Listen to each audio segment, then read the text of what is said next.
when he was still in his idol-worshipping nation, of the Chaldeans, God spoke. He recognized that this is God.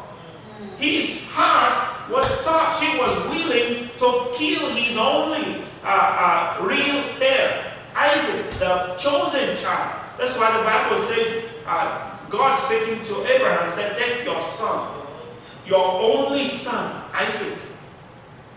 Take him to one of the mountains of Moriah that I will show you. It's a range of mountains. You should take him in that direction. When you get there, I'll tell you when to kill him. God looked at his heart. And in Hebrews in chapter 11, we get the explanation of what God saw. The Bible says, Abraham reckoned that God could raise the dead. That's why he was doing it. His heart was with God, saying, look, he was actually genuinely going to kill his son. As God said. God saw his heart. God said, Abraham, walk ye before me and be blameless. Didn't say be sinless. But he saw his heart. And he said, look, any decision that this man makes, even when he makes a mistake, I see his heart. He was doing it to honor me. He wasn't wise enough, smart enough, or even deep enough in certain things to recognize what he decided to do was wrong, or he did it wrongly out of zeal. But I see his heart. So, I will hold him blameless for the mistakes he makes. What about Saul? You realize that Saul, with only one heart, was pursuing Christians, the people Christ died for. He was arresting and imprisoning them. What happened? Jesus himself came looking for him. Amongst everybody else. Have you heard anybody else that Jesus showed up to? And the glory of Jesus, who at that time was already in heaven, came back. It was brighter than the noonday.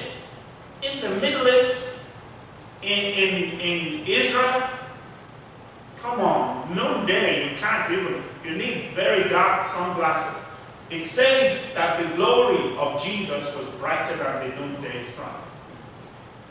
He came back to despicable, sinful, violent, crazy Saul that believers ran away from when he announced he was born again.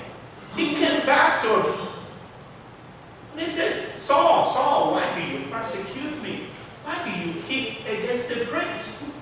The pricks being the thing that the shepherds rod with the sharp end that they prick the bum of the sheep and the cattle with to keep them moving. That means he's been talking to Saul. And Saul has been ignoring him.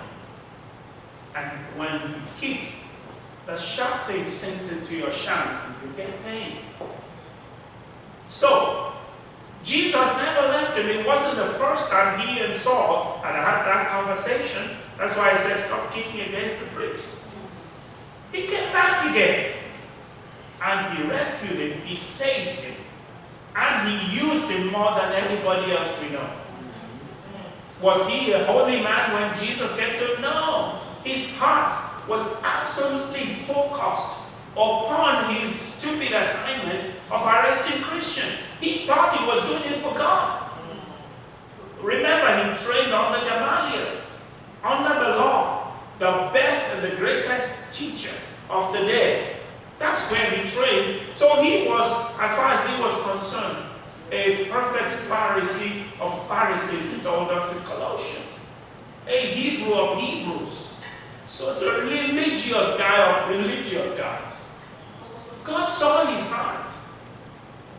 So stop judging some religious people. You say because somebody is Catholic, okay, you're this and that. They have to come into the knowledge of Christ and they have to receive him. But you think God isn't with them now? You must be out of your mind. Or you look at people in certain ultra-holiness groups of churches, and you judge them. I beg your pardon. God sees their hearts. He will not leave them till they receive Jesus. Like he did with Saul. So what I'm you in conclusion is your heart must be turned on and lit up and fervently seeking Him, desperately seeking Him. You can't be the way you are. Jesus already died. He's not going to die again. He loves you. And He Himself said, you love the Lord your God with all your heart, with all your soul, with all your mind, with all your strength. In fact, it is a law. This law says you love God, then you love your neighbor. The Lord is good. Let's rise to our feet.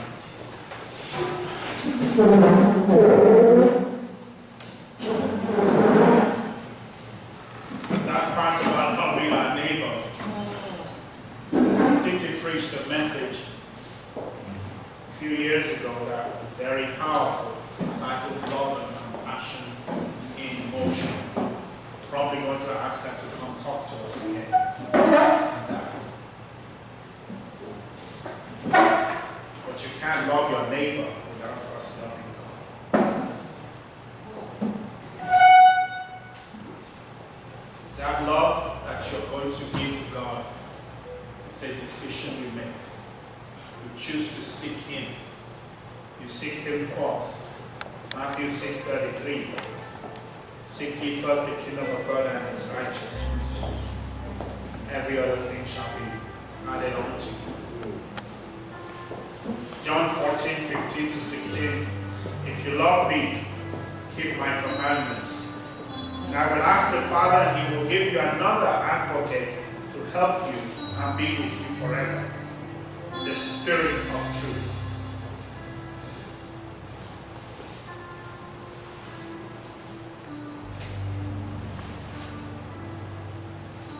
Love is a law. Love is a decision. That love is supernatural and spiritual. You can't do it by yourself, by your own strength. I want you to ask God. Tell Him you surrender all to Him. You want Him to help you to love Him deeply from your heart. The things you struggle with, you'll be amazed that God will help you with them. The times when you stumble and fall, you'll be shocked that God's grace will atone for you. His blood will answer for you. You're supposed to love Him with all your heart.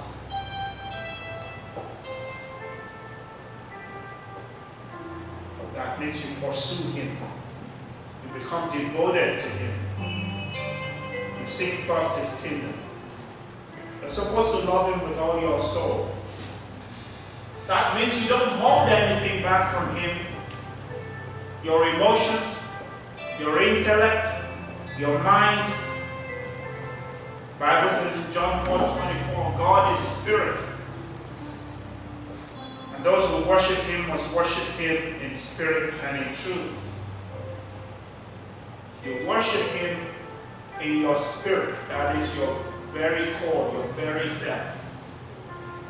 I'm not talking about tongues or all of the goosebump stuff. I'm talking about your own spirit and with your soul. Love Him with your heart, with your soul. It says with your mind, your thinking faculties, your knowledge, your education, your cognitive abilities, your imagination, both creative and academic.